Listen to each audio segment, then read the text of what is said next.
আসসালামু আলাইকুম। আজকে আবার নতুন একটা সিদ্ধান্ত নিলাম। বাসায় সিদ্ধান্ত হয়েছে যে আর কি মুরগির ফার্ম করবো আমরা। তো আমার কাকা অলরেডি মুরগির ফার্ম করছে, এখানে আছে এই যে, এদিকে মুরগির ফার্ম করছে আমার কাকা। তো ভাবলাম যে আমরাও একটা মুরগির ফার্ম করি আমাদের বাড়ির পাশে আর কি মুরগি জায়গা অনেকখানি পড়ে আছে, ওইখানে জায়গা ফালাইতে লাভ নাই। ভাবলাম যে একটা মুরগির ফার্ম, ছোট্ট করে একটা মুরগির ফার্ম করি। প্রায় 3 থেকে 4 বার মুরগি সেল করা হয়েছে। সেল করার পর আবার নতুন করে বাচ্চা তুলছে, সোনালী মুরগি তোলা হয়েছে। সোনালী মুরগিগুলো অনেক সুন্দর হয়েছে। এখানে মুরগি আছে প্রায় 120 পিস মুরগি আছে, বাচ্চা তোলা হয়েছে। মুরগির কোয়ালিটি ইনশাল্লাহ অনেক সুন্দর আছে, মুরগিগুলো অনেক সুন্দর। তো আমরা ভাবলাম যে বাড়ির পাশে আর কি একটা ঘর দিয়ে আহ, খামার করার জন্য, ছোট্ট করে একটা খামার করার জন্য। এই হইতেছে আমার কাকার ঘর। এখানে সম্পূর্ণ ঘরে আর কি মুরগি পালে। ওই পাশে আরো বড় বড় 8 থেকে 10টা মুরগি আছে, ওইগুলো আপনাদের দেখাই দাঁড়ান। এই পাশে মুরগির আছে আরো, ঘরটা একটু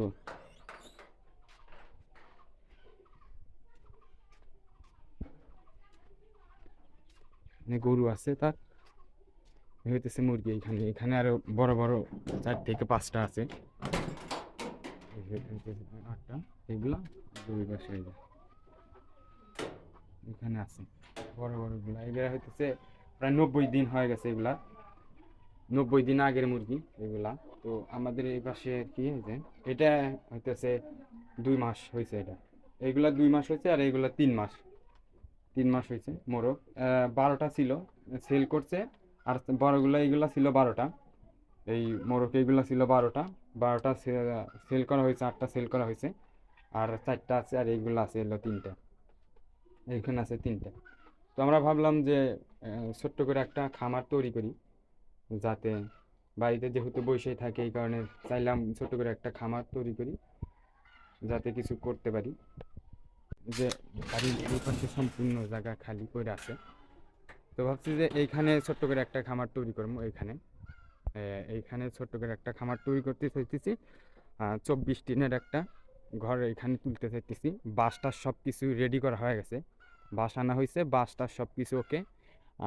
2 দিন ধরে আর কি বাঁশগুলা ছাঁটা হয়েছে, ফালটা বানানো হয়েছে মাচাল দেওয়ার জন্য সবগুলো করা হয়েছে। এই ওই গাছ থেকে শুরু করে, পাশের ওই গাছ থেকে শুরু করে এই পাশে এই যে গাছ পড়ে আছে এই পর্যন্ত আর কি একটা খামার তৈরি করার জন্য করছি। কাকা 3 থেকে 4 বার সেল করছে, খারাপ না, মোটামুটি আলহামদুলিল্লাহ ভালোই লাভ হয়। তো আমরাও চাইলাম যে এখানে ছোট্ট করে একটা খামার তৈরি করি, দেখি কি হয়। আপনাদের সাথেও শেয়ার করতে পারলাম এবং পাশাপাশি নিজেও কিছু কাজ করতে পারলাম। বাড়িতে যেহেতু বসেই থাকি, পড়াশোনার পাশাপাশি যদি কাজ করি তাহলে তো ভালোই হয়। সেজন্য আর কি এই উদ্যোগটা নেওয়া।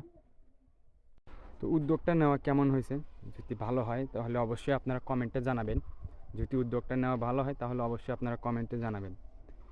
আজকে ভিডিওটা এই পর্যন্তই। যদি ভালো লাগে তাহলে অবশ্যই চ্যানেলটিকে সাবস্ক্রাইব করে পাশে থাকা বেল আইকনটি বাজিয়ে দিবেন। ধন্যবাদ। আসসালামু আলাইকুম।